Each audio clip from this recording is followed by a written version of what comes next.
No. We'll do it live. Fuck it. Do it live. I'll write it and we'll do it live. And thing sucks.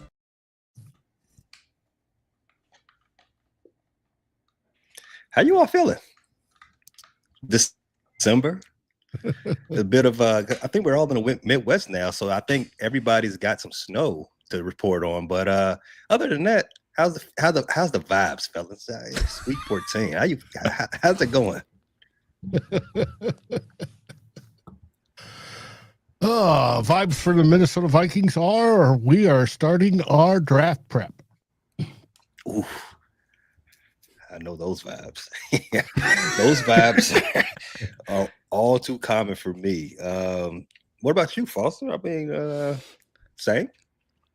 We're all down at Henry Ford Hospital. I don't know if we're starting the draft, but we are limping through this season.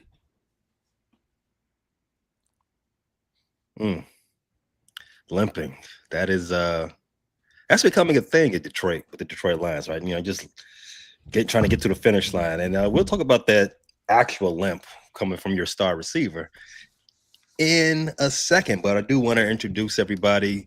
Dave from the Vikings First and Skol podcast, representing those Minnesota Vikings. Foster, one half of the brainchild, handling business up there in Michigan for the Detroit sports scene. Bleachers to Speakers. Everybody check those two wonderful podcasts out. As you know, I'm the guy pay. Frustrated Chicago sports fan channel. A lot less frustrated with our football team as of late, but yeah, we've got a lot to talk about. And it's been a while since we played some football. And speaking for me and Foster, yeah, we played holiday football, a tradition like no other up there in Detroit. But it seems to be losing on Turkey Day. It's also becoming a tradition. Foster, what happened against them Packers, bro? Becoming a tradition. I was trying to be. I was trying to soft pedal it, Dave. Come on, man. I mean, we talked about this last week. You're like, oh, you won't lose to them twice. Thanksgiving, but hey, I didn't go into this game terribly confident, but yeah, we lost by 7, 31-24. We're now 7-5, and it didn't start great. Amon-Ra St. Brown got rolled up on by one of our offensive linemen, and he missed the entirety of the game. I think it was the first drive of the first drive of the game, and I won't say it affected us. I mean, he's our best receiver, but Goff and the guys actually did decent offensively. Jordan Love spread the ball around. 6 different receivers touched it. He had 234 yards passing and four touchdowns. The key play in the games for the Packers was that 51-yard bomb to Watson at the beginning of the second half. Wicks, I think, had 2 touchdowns, but one of them was kind of a controversial play that people, there was some dispute about whether he got 2 feet in because he kind of bobbled it. He almost completely tore his knee. It was kind of a nasty play, but he got out of that unscathed. The other big play was the 4th down conversion where, so what happened? There was a timeout. There was supposed to be a delay of game because they were deep in our zone, deep in the red zone, and it was supposed to be a delay of game. The coach ran down, tried to call a timeout. They gave it to him. They called it because he signaled for the timeout because there's no way he amongst 70,000 people screaming, they heard him, yell timeout, but that saved them 5 yards, and they end up converting on 4th down to score a touchdown. But like I said, the Goff had a decent game. He went 20 for 26, 256 yards. This is all without Laporta. This is all without Brown. This is all without Brock Wright. A lot of weapons were missing, but Jameson Williams stepped up. He had 7 receptions, 144 yards, a touchdown, and a couple unsung heroes. Tom Kennedy, and Isaac Tesla actually had a reception that didn't result in a touchdown. He did end up scoring a touchdown, but he had a big reception that wasn't a touchdown. I think every reception up until that point had been a touchdown. But so we had some guys step up. Gibbs had just a decent game.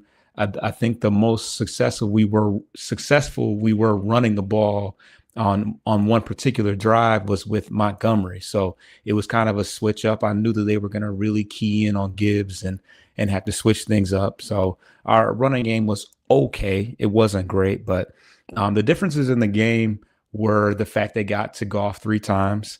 They were able to convert on 4th down, one being that touchdown in the red zone. And I just feel like the Detroit defense was okay, but we don't have dudes. Like, they have Micah Parsons, obviously. He had 2.5 sacks.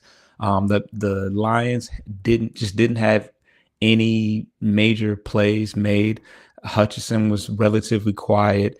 Kirby Joseph has been out. We just don't have those big difference makers. It's always going to come back to, this is why you take your chances, go and make those moves, sacrifice those draft picks, and go and get those dudes. Because when it's all said and done, you can have we're deep. We got some okay players. I don't have any major gripes with one particular player or one particular defensive group. But when it comes down to difference makers, the guys that are going to make the plays on 4th down to stop them, we just don't have that guy. We just paid Hutchinson. I need more. Davenport was back. McNeil is back. Their first round pick, Tyleek Williams, has played all year. Good players, not great players. I think, especially when we talk about the Packers, I think one of the things that get lost is in their defensive discussion is that they try to do that thing that Dave talked about last week for Brian Flores, and coming out of the Bill Belichick school of thought, take away the thing that you love and cherish the most. I think while watching that game, the run game was the thing that the Green Bay Packers focused in on. They were not going to let Jahmyr Gibbs go crazy, as he had been doing the last 2 weeks prior to that game. They bottled him up. You said he had a decent game. I had him in my parlay. I was definitely expecting more out of him. Did not happen. Did not kick off my Thanksgiving the way I would like it to, but story for another day. But coming back to Jameson Williams and he looked like WR1, and that was because Amon St. Brown was out. What's the update on that? He's questionable, but he's not practicing right now. So, it was a pretty nasty injury. I expected him to try to give it a go in the second half. But it looked pretty serious. I'm encouraged to see that he's not hurt any worse than he is. I'm actually surprised that he's even questionable, because I would err on the side that normally questionable. I would expect him to give it a go, but if he's not practicing, I don't have high expectations. How would you both, I'm asking you both, how would you all rank what you saw out of Jordan Love that game? 4 tutties. I know he didn't throw for a lot of yards. He didn't really have to, but he put 4 of them in the end zone, banging them out. I think he ended the game with about 230 yards. And, going into this game, Dave, last week, right before Thanksgiving, like, man, beware of that Toyota-thon. Like, I think it was you. It was like, yeah, I don't want to hear it. I don't think that's a real thing. Tell Detroit that. How would you all rank that game from Jordan Love? Efficient. He always kills us, so especially on Thanksgiving. So I already between him and Watson, I already know Wicks too. I already kind of know what to expect from him. That's just what he wakes up for those type of games. So, does it change too much what I think of him as a whole? No, but he just par for the course for him on Thanksgiving against the Lions. Well, it's got to be against the Lions. I was looking at his numbers, career numbers against the Detroit Lions before we started. That win put him at 500 for his career. And yeah, you're right. In those Thanksgiving games, this is now becoming once is might call it an outlier. Two, you might say, got lucky. Don't worry about it. Don't do this again next year. Oh my goodness, it's going to be hell to pay, because then it's a trend, and we don't need Packer trends in this division. Definitely don't, especially this week. It's a sacred week, Foster. So this is his second time on Thanksgiving? I think it's the second time getting at you all on Thanksgiving. Yeah. Well, at least that weekend, because he played on Thanksgiving. He played Thanksgiving last year. I don't forgot who he played, but he had Cowboys, another outstanding or... game. Probably Cowboys. They deserved it. Dave, I didn't realize Jordan Love is just a 500. Before we come to you, as you played for his career or against Detroit? Career. Just Detroit, I think. Or is it career? I don't know. He is. No, the stat that I was referencing was his career versus Detroit. He's talking about now Detroit. 4 for 4. Well, he lost 2 last year, so we know that. Mm-hmm. Unfortunately, after that game, also now that he's 500 against Detroit, now he is also, him and the Packers are now 3-0 in the division. Again, buck stopping soon on that. Moving on to Black Friday.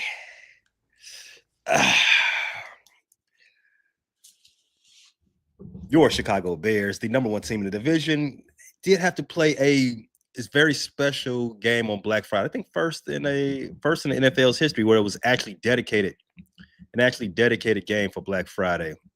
Bears faced the 8-3 Bears faced the 8-3 Philadelphia Eagles in Lincoln Financial Stadium and left with their entire manhood in a city of brotherly love because they took it from them. Read my lips. The Bears walked in that stadium and walked out with everything that they had. They ran them pockets. RTTJ, run the jewels. Give me all that. Bears literally ran down their back. 200 plus rushing yards against the defending Super Bowl champions. The Bears dominated that game beginning to end.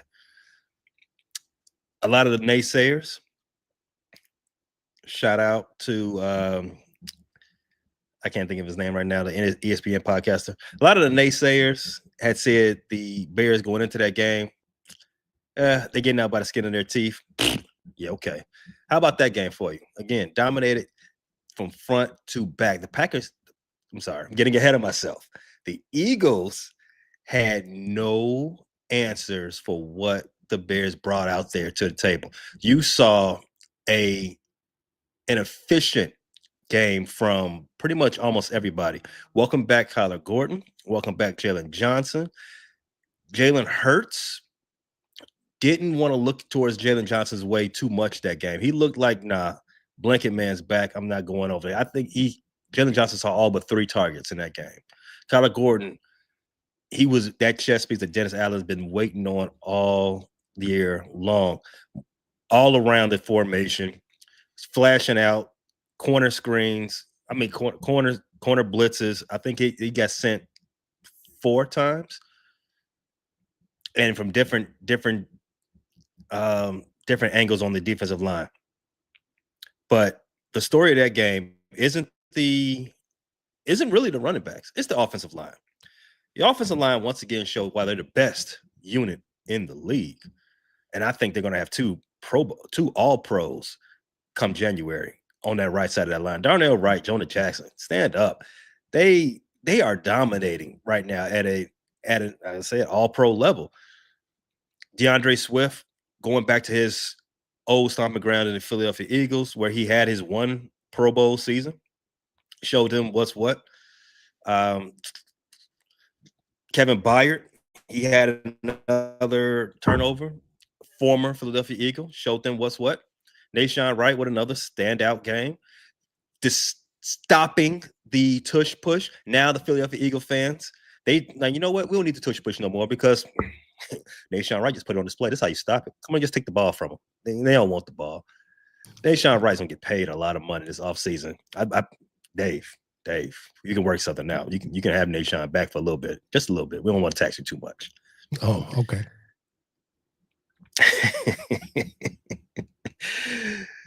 Yeah, but it's a lot to talk about for that game. The Bears outclassed the Philadelphia Eagles up and down that field. They couldn't sit right. Saquon Barkley was taken totally out of the game. AJ had a decent one. He had a couple of good catches, but that's tend to happen with Nashawn. You know, it's a gift and curse. He'll do something spectacular to have a takeaway, then he'll get beat in the next play. It happens. But now the Bears come out of that game 9-3, and after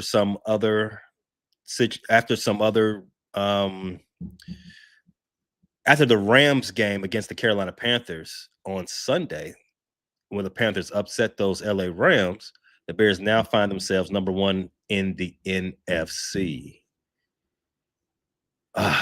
Life is great in Chicago. What happened in California? I said at least until this Sunday. What's going to happen this Sunday? If you lose, you will no longer be number 1. What's that L word you said? Lose. What is that? Oh, you're not familiar with losing? We'll get to it. I'm not familiar with those terms, there, guys. Tell you about the team. He just got spanked by that team. We did. Yeah, you can tell me a lot about the Packers, and you can definitely do that because we're gonna have to show you how it's done, Foster. But and you were not the first Black Friday game; you're the third all time. Was it? They started in 2023. Oh, okay. I didn't. Dolphins and Jets. Dolphins beat the Jets. 2024 Chiefs and Raiders. Chiefs beat the Raiders. You are correct. This year, Eagles. Bears. When this new media deal came into effect, Amazon said, "Yeah, we want something specifically us. We want to get all the dollars and all the eyeballs and all the clicks on our app." Shout out to them. Mm-hmm. they might know a little thing or two about selling stuff and having make sure everybody is front and center on your particular platform. Let's move it on down to Sunday noon. Was that? No, yeah. You all played in the 4 o'clock window. Yeah. Late window. We had the Minnesota Vikings play the Seattle Seahawks. And Dave, we were anticipating this game, not because it was going to be a barn burner or anything like that, but because because you had promised us one thing in particular, well, two things in particular. One, Brian Flores is going to stop JSN from getting off. You're going to hold him underneath 100 yards. I do believe he did, didn't he? I don't think he got his first catch till late in the third quarter. Or fourth quarter, yeah. Yeah. Excellent job. Excellent call there, Dave. I like the Svengali that you had. But there was another thing that you said last week when we did this show. Could they? Yeah. But I fully expect Max Brosmer to be adequate and better than J.J. McCarthy's been playing. And that to be better is a low bar. Right. It is a low bar, but that's I don't even know who Max Brosmer is. Me either. I couldn't tell you $1 million where he went to school. I love how my video quality went up. How was the Brosmer experience there, Dave? Oh, God, it was horrible. He lowered the bar. As Andy Yeager said, even Tyler, what's his face from the Cardinals could drink at it. It's so low. He threw 4 interceptions. 4. Didn't score a single time. It was miserable. Now, what he did versus what J.J. McCarthy does is J.J. McCarthy seems to be slow at processing because he's making sure all his footwork's right, all this blah, blah, blah, blah, blah. Well, Max was quick at processing, too quick. And he'd zip the ball and the receivers weren't there. And it was a miserable day. Now, the whole idea of the game was, how would Sam Darnold do against his former team? Sam Darnold didn't do squat. It was our defense played respectable the whole game. But as usual this season, they're playing close to 40 minutes of the game, and they're just wore out by the fourth quarter. And why? Because we have ineptitude on offense. It's everybody and their brother are calling for people to be fired.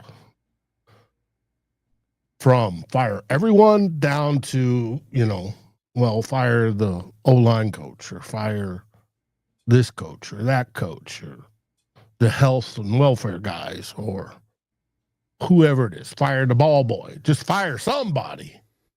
No. None of that's happened. Not after last week. It's getting close. People's backsides are getting warm, but it is what it is. Luckily, though, J.J. McCarthy has no concussion symptoms as of Tuesday, according to Kevin O'Connell, which means he'll play.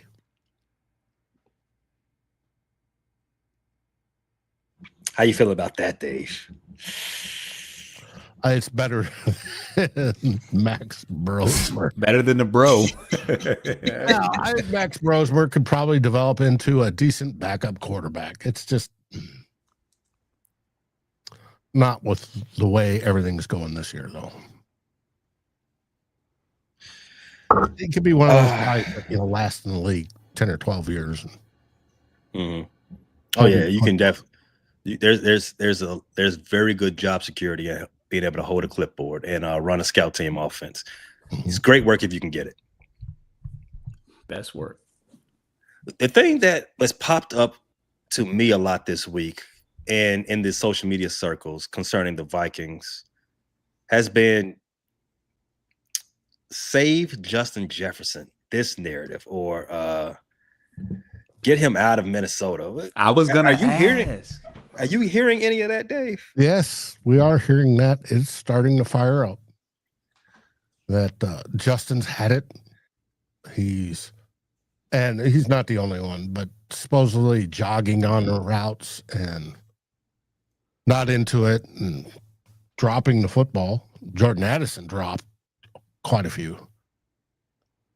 And it's when your number one wide receivers are dropping footballs all over the place. Drafted number one. First round draft choices, I should say. Are dropping footballs all around. Something's very, very wrong. And it is. Now, are we going to hear Justin Jefferson's requesting a trade? Like the national press is supposedly hyping up so far? It could happen. Will it? I don't know. It'd be an expensive trade for whoever does it. But it's possible. I don't think it's that. It'd be next year. It wouldn't be this season.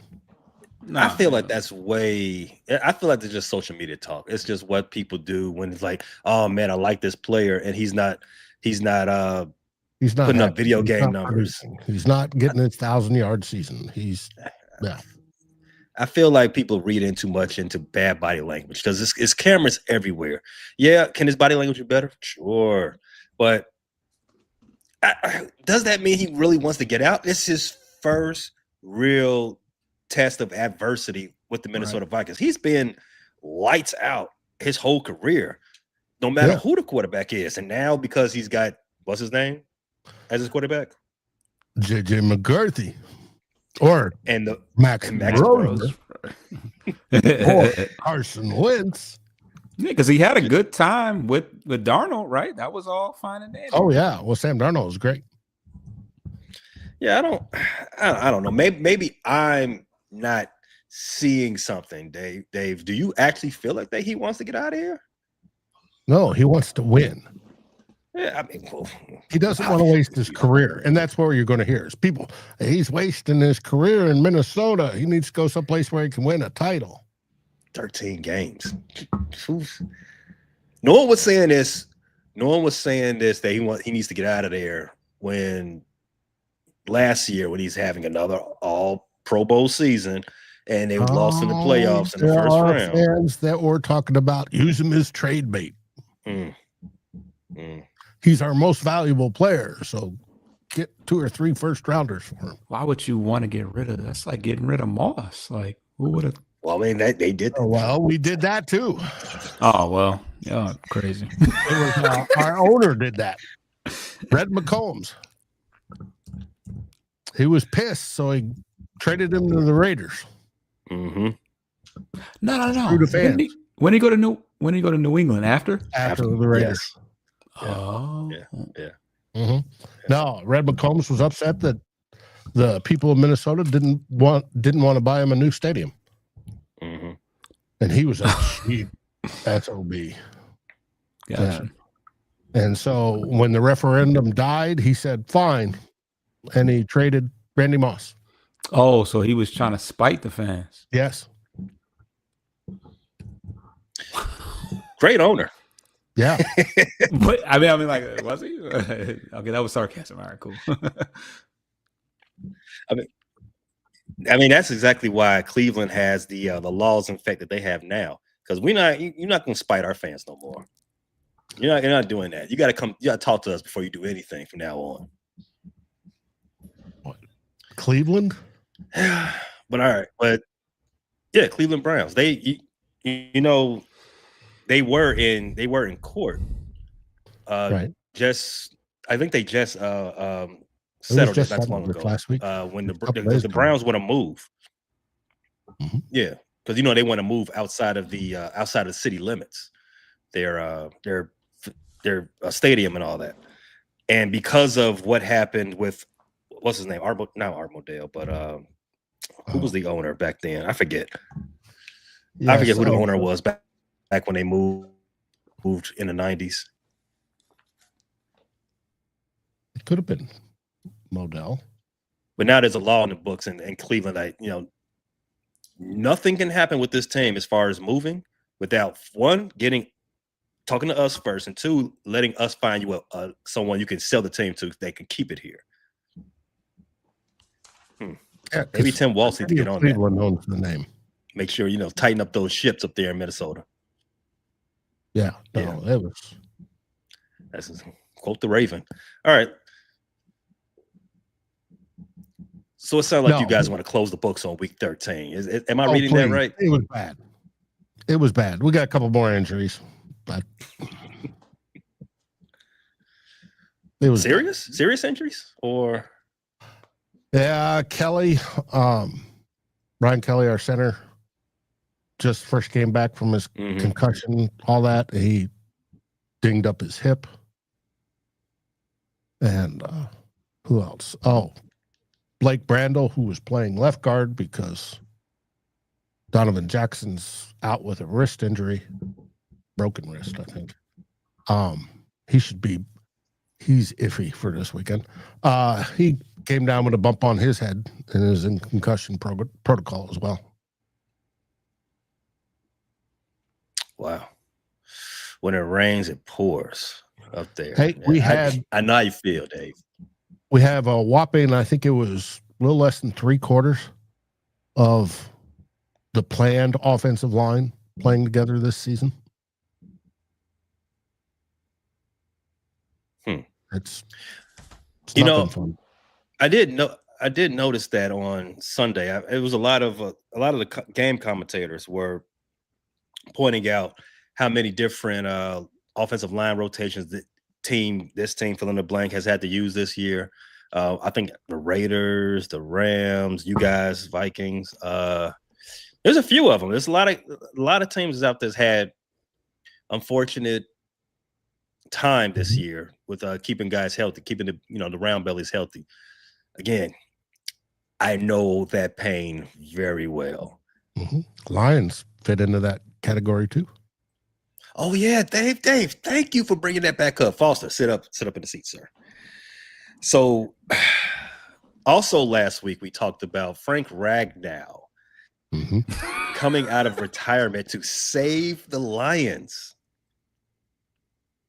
How's that savior? How's he going? He failed his physical, bad hammy, out for the year, cooked.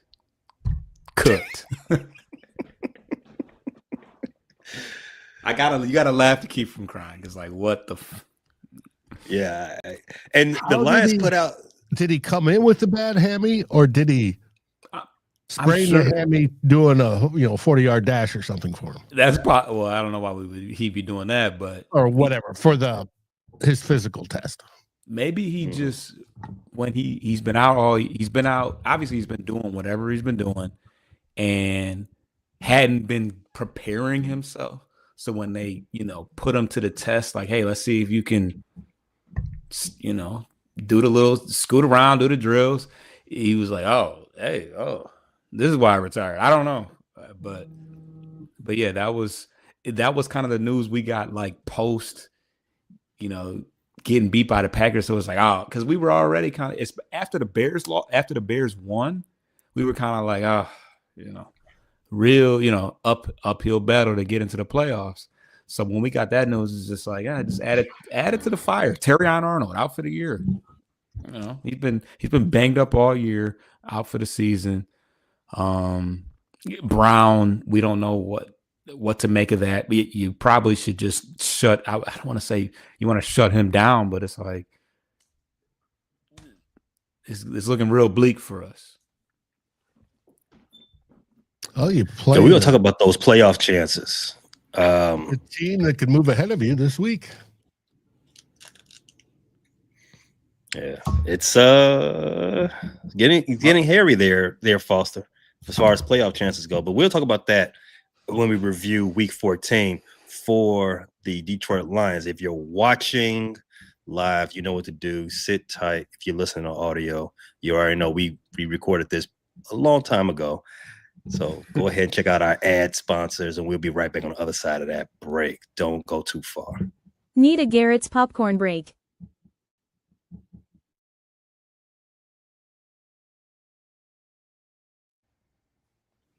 I could use some Garrett's popcorn.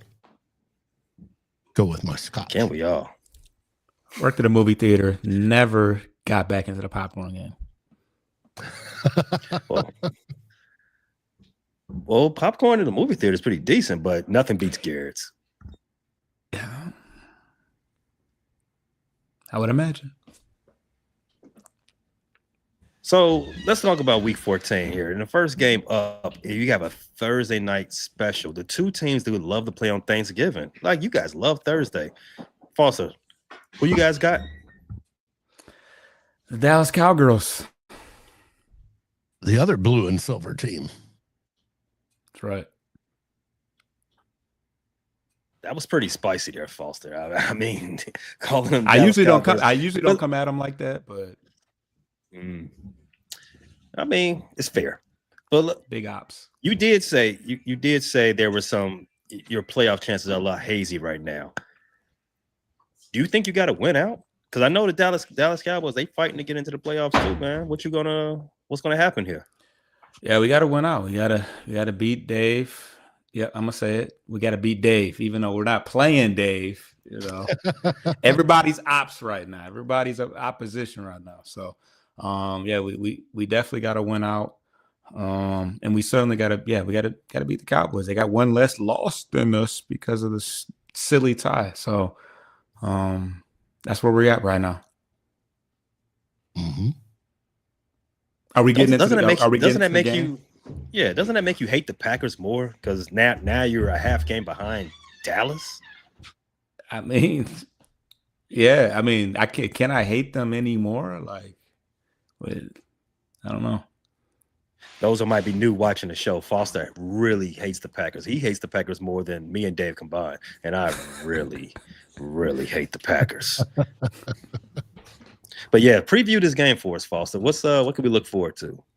Well, I mean, they're coming off a big win on Thanksgiving against the Kansas City Chiefs. They were down 14-0 early and, clawed their way back. They have, I mean, Dak Prescott. I mean, we'll see how the end of the season goes. I mean, I'm not gonna lie. I follow the Cowboys pretty avidly, and he tends to fold under the pressure. And he's been looking like an elite quarterback this year. But yeah, they have the number one passing attack in all of football, and their biggest and they have a really strong offensive line that protects them really well. But their defense is awful. They've upgraded a little bit. They traded for Quentin Williams. They got Jadeveon Clowney. They have a former Detroit Lion and James Houston. So that's what they have as far as the pass rushing is concerned. But they have a balanced attack on offense. They got two really good receivers in CeeDee Lamb and George Pickens, and Javonte Williams is not too bad at the running back position. So I'm seeing a shootout. I don't know what to expect from the defense. I'm not gonna lie, we kicked the ish out of them last year on all fronts, but every season is new. So this is definitely a must-win game for us. Our backs are against the wall, so we'll see how things go. As far as the injuries are concerned, Graham Glasgow has returned to practice. Terrion Arnold is out for the year, as I said, so we're going to have to figure out who's going to – Amik Robertson's back on the outside, which is a very mixed bag. He makes some really, really great plays, but he often gets burned. Who was he guarding last week? I think it was Dobbs. But, yeah, DJ Reed has looked pretty good in his return from the hamstring injury. But like I said, it's a mixed bag with him. It's a mixed bag with Amik Robertson. Brian Branch is back there, but Kirby Joseph is up in the air. He's got a bone. I think he's got a bone bruise that Campbell's basically saying that he's just going to have to play through. It's not going to fully heal. It's not career altering. He's not out for the season, but he's going to have to just thug it out through a little bit. So we don't have that security blanket on the back end that has helped us a lot against the Packers in their deep passing attack. Some of these lofted passes by Jordan Love, Kirby Joseph, 100% back in center field would have intercepted, but we don't have them this year. So getting back to the injury report, St. Brown isn't practicing, but he's questionable. Kirby Joseph is limited practice. He's got a big knee brace on that he's kind of been messing with a little bit, and he's been off and on on the practice field. So tough to say what's going to happen, but we will be without for certain Khalif Raymond, Zylstra, and Wright. So we got three tight ends out. Laporta's out for the year already. Zylstra and Wright are also tight ends. So we have nothing as far as the tight ends are concerned. Going to have to be once again a big game from J-Mo. Tesla's going to have to step up. Possibly we can get something from Kennedy. Cool. He's pretty much a glorified practice squad player. And hopefully we can find a way, because the play calling has been iffy. Goff has been pretty steady all game. He's not going to get out the way of anybody that's running at him as far as the pass rush is concerned. But if you can create a comfortable pocket for him, he's going to pick apart whatever defense. He certainly should be able to pick apart the Cowboys secondary. Their secondary is looking washed. Deron Bland, Diggs, they're just not very good. But yeah, J-Mo's going to have a big game for us to win, because it's going to be a shootout. I don't know what to expect from the defense, because the pass rush has been very shaky as of late, and the Cowboys have a pretty good offensive line. They normally do. You guys are favored. Yeah, Javonte Williams is one of the best. Yeah.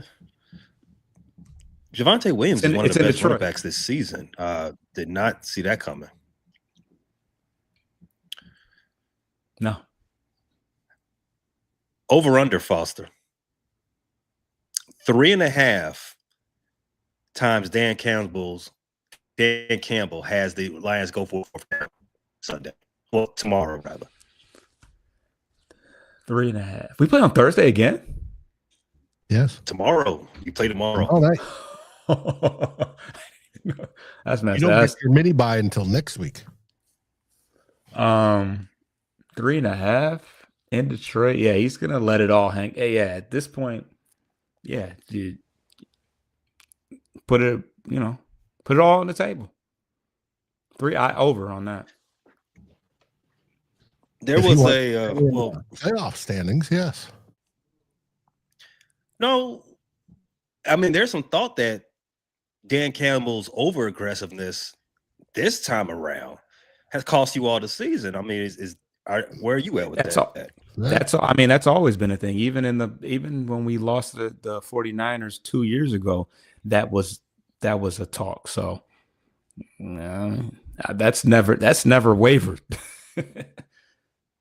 But you live out a gun, you die by the gun. Well, the Lions are right now 8th in the NFC, which is 1 game out. So we're behind the 49ers, right? Or right. They're 7th. They're the last spot. But they have 9 wins, right? Right. They do. So you said, well, 1 game back. We only have 7. Well, you're 1 spot back. Oh, I see what you're saying. And Dallas is 9. Yeah. If Dallas wins, they leapfrog you. Well, we're cooked if they beat us. Well, not mathematically, but I'm talking about on some the chances of us winning out after that, after playing a Bears team that's going to be probably, still scorching hot, and the Vikings. I guess we can beat the Vikings. I don't know. Foster. Except for that was. You said stop because he's best. They already beat us. We're going to Minnesota. I mean, I understand that they just don't have a quarterback, but I knew that at the beginning of the season. It's a pretty important position to have. No. And they beat us with that non-quarterback. Mm-hmm. Facts. I mean, we're brothers here because we also got beat by that non-quarterback. Yeah, we both. We both. What the hell? That's what's going to save his job. Oh, you beat the Bears? You beat the Lions? Oh, yes. Hey man, those rivalries in college football, rivalries are more important than playoffs in a lot of states. But yeah, I mean, well, they are in the NFC North too, and we gotta, yeah. Not did that help? Did that help? I want to see lose every game. Well, yeah, as fans, but your job, I don't know about that. The Packers. Did it help Justin Fields? But, what was Justin Fields' record versus the Lions? Probably pretty good. No, his performances versus the Lions are pretty good. His record, shitty. Oh, well, yeah, I guess he did have a. But yeah, we got to play the Rams, which are the best team, if not the Bears, the best team in the NFC right now. Steelers, that's another home. First of all, we got to go to LA. So that's crazy. And then we had the Steelers at home, which should be cake, but Aaron Rodgers now joined by Adam Thielen. Oh, see, I did see something, but I didn't see where he went. That's not the Steelers. That's not the 2 oldest people at their position in the league on the same team now. Yeah, everybody's old up there, right? The Steelers. Yeah, it's got to be the oldest team in the league. The Steelers, the Steelers do it to themselves. They really do. They really do. I mean, they refuse money. To just, you know what? Yeah, but they refuse to just hit the reset button and just, go all in and just, all right, look, this is not working. We're just going to continue to play like we don't know what the definition of insanity is. That's what we're going to continue to do. And congrats on maybe getting 9 wins again this year. Dave, I do believe that the Lions need to win out to make the playoffs. Same thing with the Cowboys. So whoever loses this game is pretty much de facto eliminated. But you've already self-eliminated your Vikings already, Dave. Well, You're already technically, mathematically, we're still in it. We're in a LOL percentage. For us to get in the playoffs, it requires two things. The Vikings win out and the Packers lose out. And if either one of those things does not happen, we're eliminated. So we could be eliminated Sunday, officially. Speaking of the game Sunday, Dave, who do you play? We play the Washington Commanders. Well, you can go a lot. You can go a lot into you can make up a lot of ground by going ahead and handling that business against those Commandos who almost beat the Denver Broncos on Monday Night Football. But Dave, what's the plan there? How are you all going to take away their best? What is the Commanders' best, Dave? Well, they're one game behind us. They're 3-8 or whatever it is. They got a horrible record. They've been hit with injuries all across the board, and everybody knows their quarterback, Jaden Daniels, had a dislocated left elbow, which was gruesome. However, he's limited practice this week. Oh, so, I can't believe he's still trying to. I know why he hasn't banked this season and said, "Yep, see you next year." I don't know what sort of brace he'd wear. I have no idea, but it's on his non-throwing arm. But as Carson Wentz with his shoulder shows you, your non-throwing arm still needs to be working to throw the ball well. Now, the Vikings started out as underdogs at the beginning of this week because everybody thought that Max Brosmer was going to be the starting quarterback, but no, J.J. McCarthy looks to be healthy and looks to be playing, and so they went from plus 1.5 to -2 as of today. For the Vikings are favored at home at U.S. Bank, which we haven't won one game this year, something like that at U.S. Bank Stadium. It's been horrible, and it's not because of the fans; it's because they played bad football.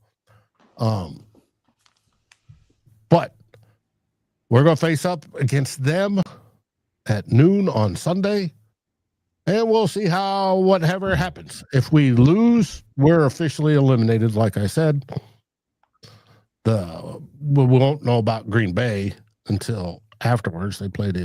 You guys play the afternoon slot. But hey, it is what it is. We're going to see how it goes. KOC's talking about simplifying everything. He does not want J.J. McCarthy concentrating on his footwork or his throwing style. He just wants him to go make decisions and play, which is something don't think too hard. Should have done a long time ago. But we'll find out.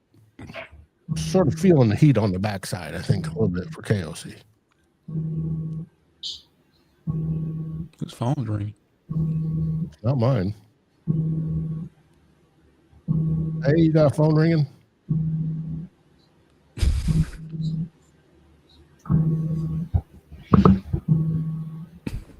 Brr, brr. There we go.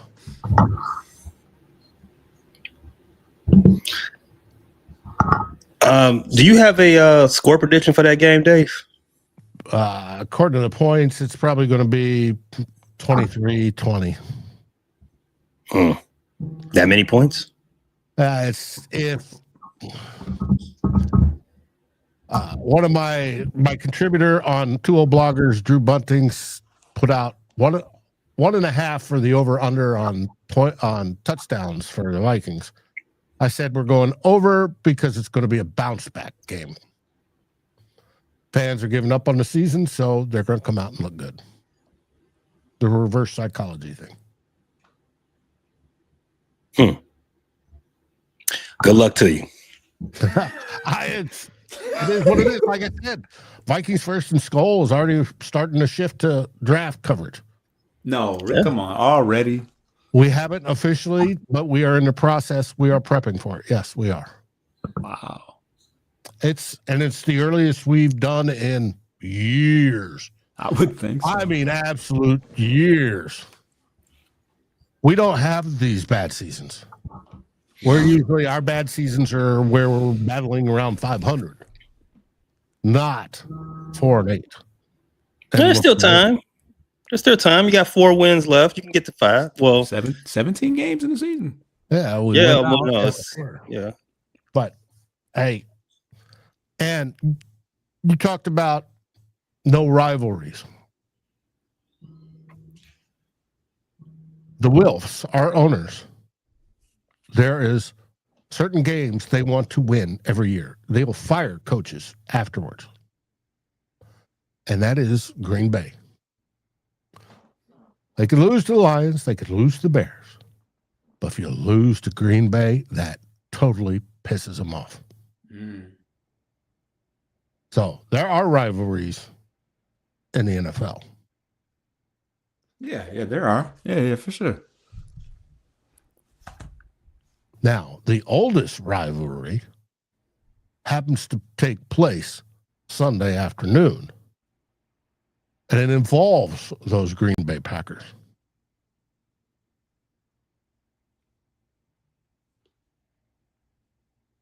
That was good. That's right. That's right. The oldest. He's on mute. The oldest rivalry is this Sunday, coming with the Bears and the Packers. And shout out to my boy Campo. No one hates the Packers more than we do. We can't stand them guys, and we're going to show you exactly what we're going to need to do to them guys up and down that field on Sunday. Foster, you talked about we talked about when you're doing your review. The Packers are very good at taking away your best thing. I want to see them try to take away the Bears running game.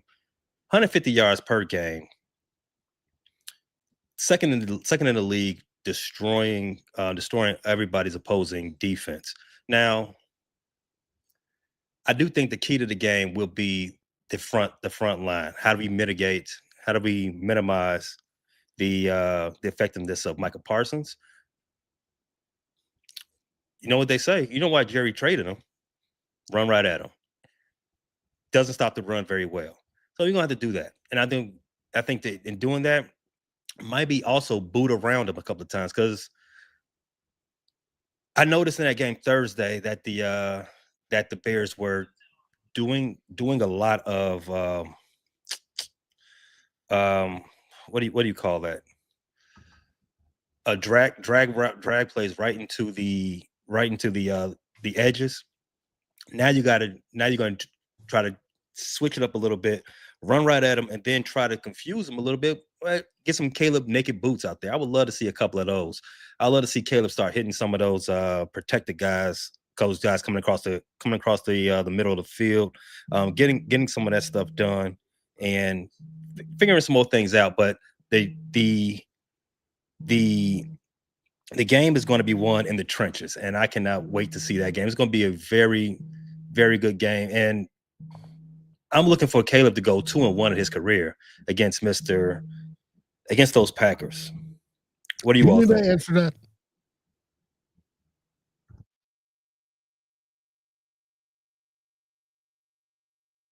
Obviously, he did.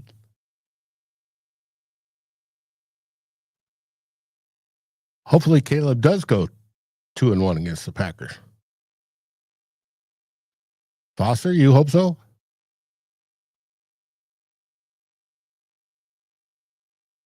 I was going to say naked boot sounds like his regular attire for some reason. Yeah, or it could be a code word for something, or how he likes it. Hey, he is Caleb Williams after all. But, well, now we're on the speaker.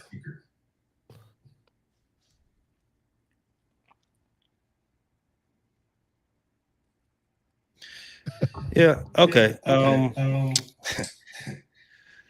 Let's go ahead and show off. Dave, where can they find you in your show and your draft process that you're talking about? Chat process. You can find us at Vikings First and Skull. And tonight we have an Exodus and Skull show with Tyler and Luke Braun of Locked On Vikings. Tomorrow night we'll have the Real 4-0 show, and then Saturday we'll have two old bloggers where Darren and I are celebrating our 5th anniversary together, which happens to be today.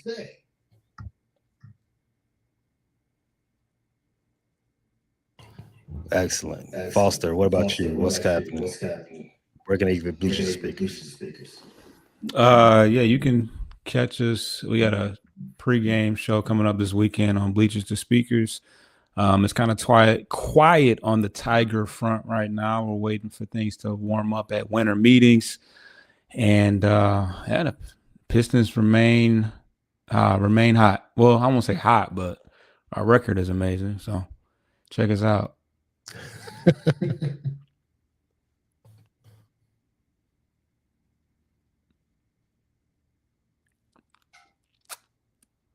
What do we say on the way out there, Dave? Well, I can tell you what Eddie, my daughter, said earlier. She said, Bears are playing the Packers. We're Bears fans this weekend. Grandpa would be proud. We say, "Go Vikings!" Foster, what happens?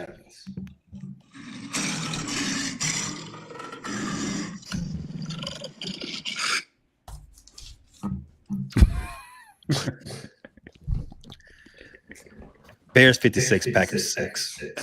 The Bears. See you all next week. Thanks for listening to this latest episode from the Frustrated Chicago Sports Fan Channel. Don't matter if you listen to this on Apple Podcasts or Spotify or watch it on Twitch or YouTube. Make sure you like, subscribe, share with a friend, hit the notification bell so you never miss a drop. And to all the guys from Chicago, we say 3 things. Bear down, go Cubs go, and sell the team, Jerry.